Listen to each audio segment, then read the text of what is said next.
Hello friends, welcome to our YouTube channel. 5 फरवरी 2021 के MCQs ready है, तो चलिए स्टार्ट करते हैं। First question, union budget 2021-22 provided for the metro projects in which of the following cities? First Kochi, second Chennai and third is Bengaluru. मतलब कि ये पूछा जा रहा है कि इस साल का जो बजट आया है उसके अंदर इनमें से कौन सी सिटीज के लिए मेट्रो प्रोजेक्ट का अनाउंसमेंट हुआ है। And the correct answer is D,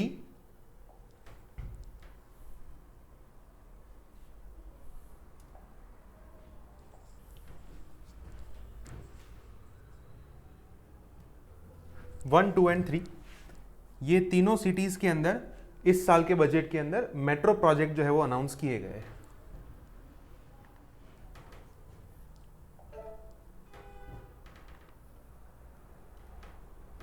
तो ये कल के न्यूज़पेपर के अंदर आर्टिकल था अर्बन विजन्स, कि किस तरीके से इस साल के बजट के अंदर अर्बन एरियाज जो है उसके लिए डेवलपमेंटल प्रोजेक्ट्स को अनाउंस किया गया है, स्पेशली दी मेट्रो प्रोजेक्ट्स। तो यहाँ पे टोटली बात की जा रही है कि अर्बन ट्रांसफॉर्मेशन कैसे हो सकता है by using and upgrading this transportation services. काफी अच्छा आर्टिकल है। दूसरा क्वेश्चन देखेंगे हम। Second question, which of the following initiative are taken by the central government for urban development? मतलब कि इनमें से कौन सी इनिशिएटिव जो है वो सेंट्रल गवर्नमेंट के द्वारा अर्बन डेवलपमेंट के लिए लिए गए हैं। First Amrut mission, second Hriday scheme and third MNREGA. तो चलिए देखते हैं करेक्ट आंसर क्या होगा। Correct answer is A, 1 and 2, third is incorrect. पहला मिशन जो है Amrut mission, Atal mission for rejuvenation and urban transformation. तो ये मिशन जो है वो पर्टिकुलरली अर्बन एरियाज के अंदर जो सिविक एमिनिटीज होती है उसे प्रोवाइड करने के लिए लॉन्च किया गया था। फिर उसके बाद हृदय स्कीम जो है उसका पूरा नाम है heritage city development and augmentation योजना। तो ये हृदय स्कीम जो है वो हेरिटेज सिटीज को डेवलप करने के लिए बनाई गई है, to transform the cities into heritage area. मनरेगा जो है उसका पूरा नाम आपको पता है तो आपको आंसर मिल जाएगा, Mahatma Gandhi national rural employment guarantee act. तो ये पर्टिकुलरली रूरल एरिया के लिए है, अर्बन डेवलपमेंट के लिए नहीं है। आंसर होगा ए, 1 एंड 2।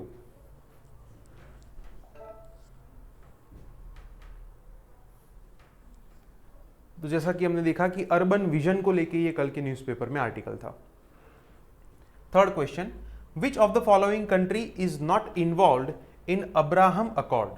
अब्राहम अकॉर्ड में इनमें से कौन सी कंट्री इन्वॉल्व नहीं की गई?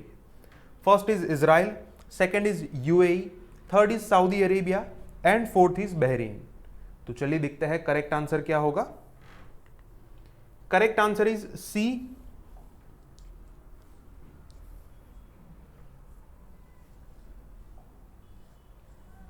It is Saudi Arabia.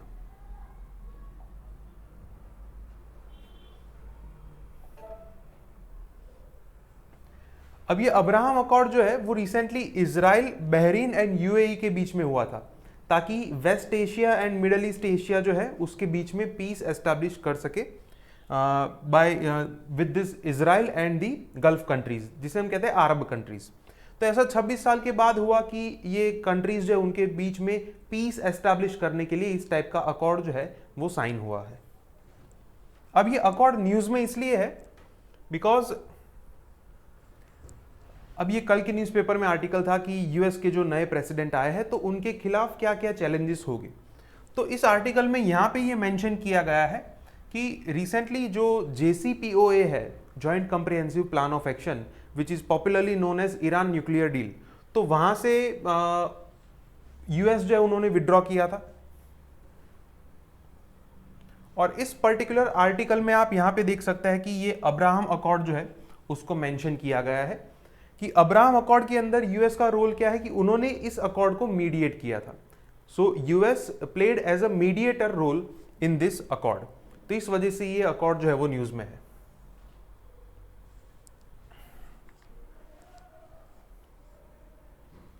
Fourth question, which of the following statement is or are correct about COVAX project?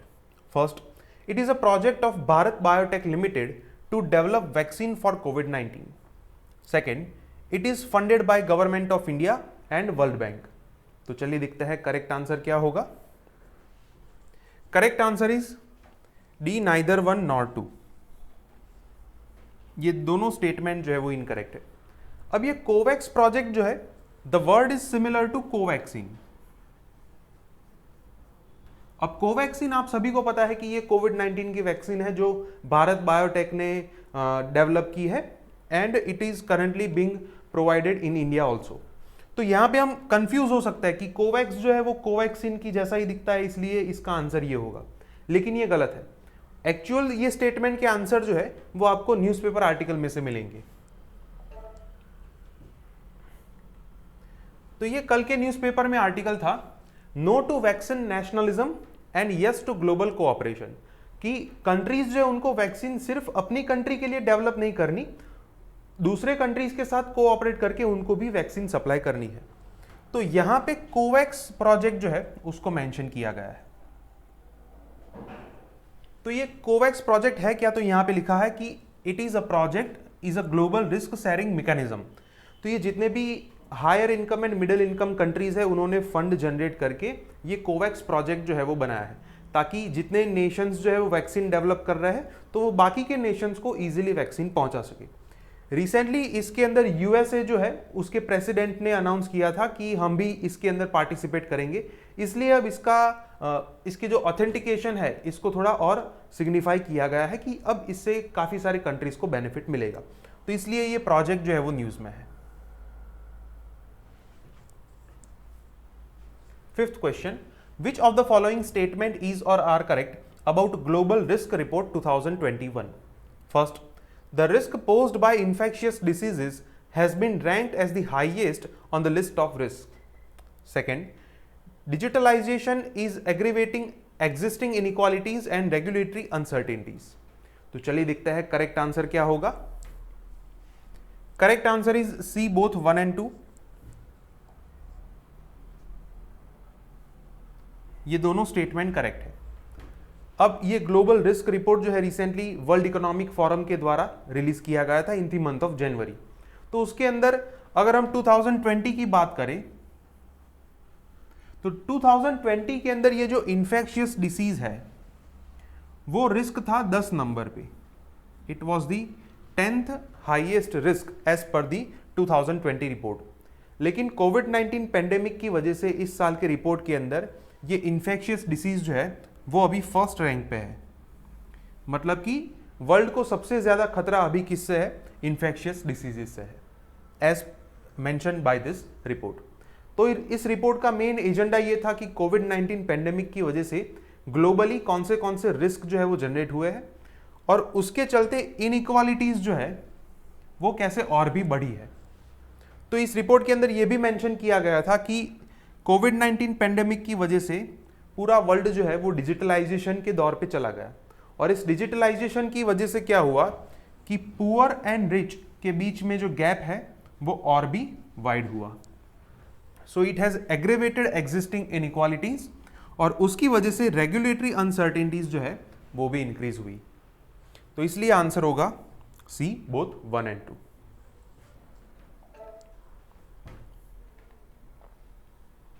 तो ये भी कल के न्यूज़पेपर में आर्टिकल था, टॉवर्ड्स सस्टेनेबल ग्रोथ, किस तरीके से हम सस्टेनेबल ग्रोथ के और जा सकते हैं by maintaining and sustaining our ecosystem. तो यहाँ पे ये पूरा जो सेक्शन है यहाँ पे ये ग्लोबल रिस्क रिपोर्ट जो है उसको मेंशन किया गया है, स्पेशली इन दिस पैराग्राफ। यहाँ पे आप देख सकते हैं ग्लोबल रिस्क रिपोर्ट, काफी अच्छा आर्टिकल है। इसके ऊपर हम दूसरा क्वेश्चन देखेंगे। Sixth question, which of the following statement is or are correct about national mission on biodiversity and human well-being? First, it aims to bring biodiversity and conservation to the forefront of Indian science, policy and society's attention. Second, it will be an exclusive collaboration of students and scientists for the biodiversity conservation. तो चलिए देखते हैं correct answer क्या होगा। Correct answer is A, 1 only। Second is incorrect. अब ये national mission on biodiversity and human wellbeing जो है वो भी जनवरी मंथ में अनाउंस किया गया था by prime ministers council on science technology and innovation. तो उनके द्वारा ये मिशन जो है वो अनाउंस किया गया था। अब इस मिशन का मेन ऑब्जेक्टिव क्या है कि किस तरीके से हम बायोडाइवर्सिटी को कंजर्व कर सकते हैं by using all the citizens of India. अब ये सेकंड स्टेटमेंट जो है वो इनकरेक्ट इसलिए है because of this word exclusive. अब ये सिर्फ स्टूडेंट और साइंटिस्ट मिल के नहीं करेंगे, इसके अंदर student, scientist, farmers, industrialist, technology giants और बाकी के सिटीजन्स, उन सभी को इन्वॉल्व करके यहाँ पे बायोडाइवर्सिटी कंजर्वेशन के लिए मिशन बनाया गया है। तो इसलिए ये सेकंड स्टेटमेंट जो है वो इनकरेक्ट है। Answer is A, one only.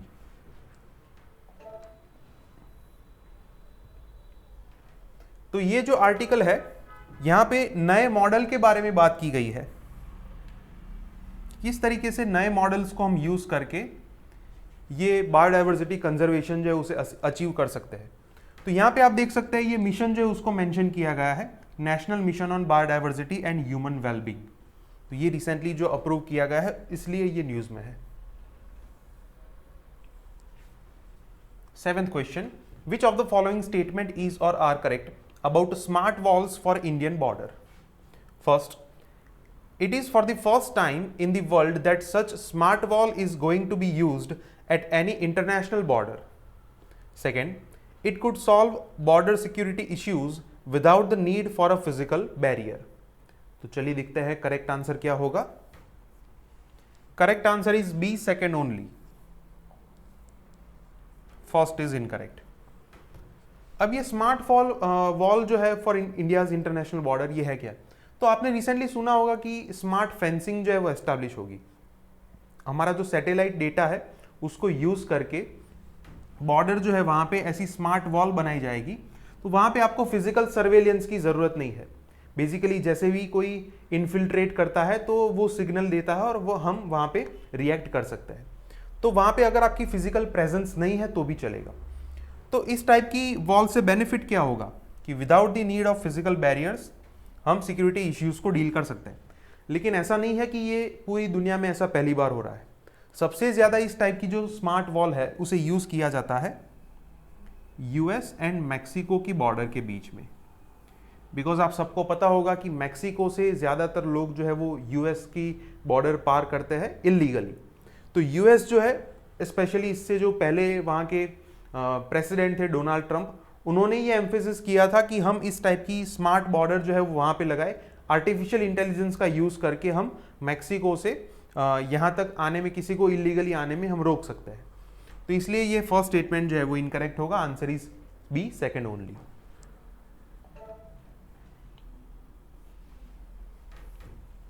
तो ये भी कल के न्यूज़पेपर में आर्टिकल था। रिसेंटली जो ये प्रपोज किया गया है कि इंडिया की बॉर्डर में ऐसी स्मार्ट वॉल लगाई जाएगी, इसलिए ये पूरा आर्टिकल न्यूज़ में है। काफ़ी अच्छा आर्टिकल है, इसमें से काफ़ी सारी चीज़ें आपको पता चल सकती है।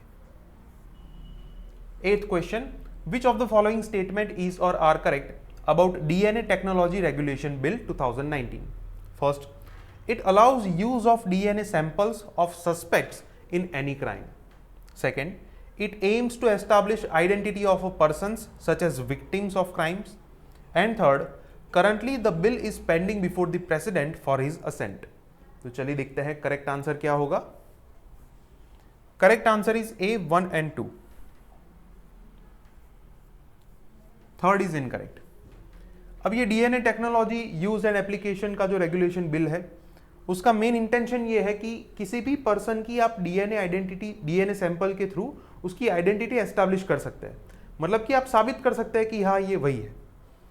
अब यहाँ पे सबसे कंट्रोवर्शियल प्रोविजन ये है कि कोई सस्पेक्ट मतलब कि आपको जिसके ऊपर शक है कि हाँ इसी ने क्राइम किया होगा, तो इसके डीएनए सैंपल को लेके भी आप उसकी आइडेंटिटी एस्टैब्लिश कर सकते हैं। तो अभी तो आपको सिर्फ उसके ऊपर शक ही है और आपने उसके डीएनए डेटा जो है उसको ले भी लिया। अब जब डीएनए प्रोफाइल जो है वो डिकोड होगी तो उसके साथ में उस पर्सन की और एक्स्ट्रा इंफॉर्मेशन जो है वो भी रिवील होगी। तो इसका गवर्नमेंट मिसयूज कर सकते हैं। तो ये फर्स्ट जो है वो करेक्ट होगा। सेकंड जो है वो भी करेक्ट है कि यहाँ से जो विक्टिम होते हैं उनकी आइडेंटिटी भी एस्टैब्लिश होती है। तो कई बार ये भी होता है कि विक्टिम जो है वो खुद नहीं चाहता कि उसकी आइडेंटिटी जो है वो एस्टैब्लिश हो, तो ऐसे केस में आप एथिकल कंसर्न्स को कैसे डील करेंगे, एक ये भी कंसर्न है। थर्ड जो है वो इनकरेक्ट है। करंटली ये बिल जो है वो पार्लियामेंट्री स्टैंडिंग कमिटी के पास है। पार्लियामेंट्री स्टैंडिंग कमिटी जो है उनके द्वारा ये बिल के ऊपर रिपोर्ट जो है वो रिसेंटली पार्लियामेंट में टेबल किया गया है। It is not sent to the president yet. तो इसलिए आंसर होगा ए 1 एंड 2।